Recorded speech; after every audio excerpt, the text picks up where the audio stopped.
Magandang gabi po sa inyo mga kadadaing friends. Kumusta po yung gabi ninyo? Yan nga, ano pa rin, ulan-ulan pa rin. Ito medyo mambo ng bagya.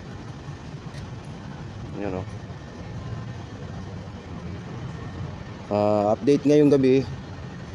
Wala po yung mga aso. Hindi po pumunta. Si Orange Boy nandito oh. Ayan. Hindi ko na sila pakainin ng hapunan kasi yung daming kinain nila kaninang tanghali. Bali mag-treats na lang sila ngayon. Bibigyan ko na lang sila ng eto, yung treats nila. Puti! Mami Cutie! Dito pala si Puti. Nandito. Oh, Puti. Ayan. Si Mami Cutie nasaan? Mami Cutie! Mag-treats muna kayo. Mami Cutie. Psst. Hindi pa kita yun. Cutie. Ayan na. Halika na. Tago ka nun sa lungga. Yan, lakas ng ulang kanina. Nagtago siya. Oh, disturbo daw si Dada. Halika dito. Ha? Sarap ng tago-tago mo dun. Dito na silang apat. Oh, mag-treats muna kayo. Oh, dali na.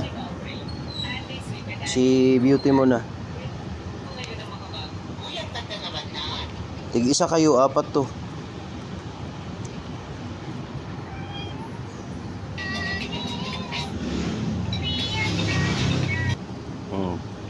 Si Mami Cutie na. Tapos na si Beauty. Tag-isa kayo. Halika na.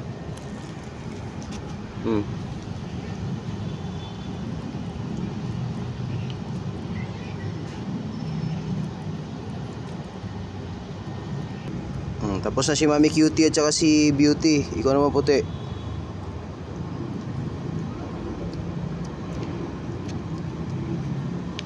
Para panghuli si Orange Boy.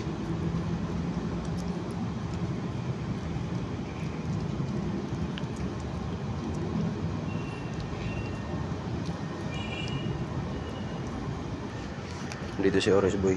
Okay na yung tatlo. May isa pa dito Orange Boy para sa'yo.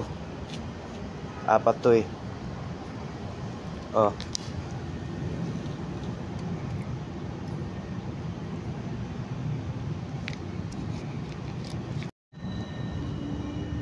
Ayaw ni Orange Boy kumain ng treats. Kaya binigyan ko na lang siya ng pagkain.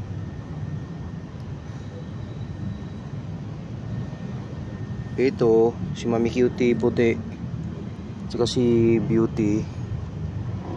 Diba apat yung treats na niready ko. Tig-isa sila. Tapos yun nga yung kay Orange na isang piraso na treats hindi niya kinain. Pinagati-hati ko na sa kanilang tatlo. Kay Puti, Mami Cutie at saka si Beauty. So tig-isang treat sila. Tapos 1/4. Ayan, naubos nila yung treats na apat. O, Orange Boy, hindi mo kinain yung treats mo. Yun na lang sa'yo. Kaya kinain niya yung cat food. Tsaka nilagyan ko ng ano yan, wheat food. Pinalambot ko, ayan, kinainan niya. Ito, mga busog to. Tingnan yung katawan nila, oh. Busog yan, pati si Puti. Si Beauty. Kaya tama lang na si Orange Boy ang kumain. Para ma-digest yung kinain nyo, Mami Cutie, Puti. Si Orange Boy lang muna ang anuin natin. Pakainin natin ng sulit.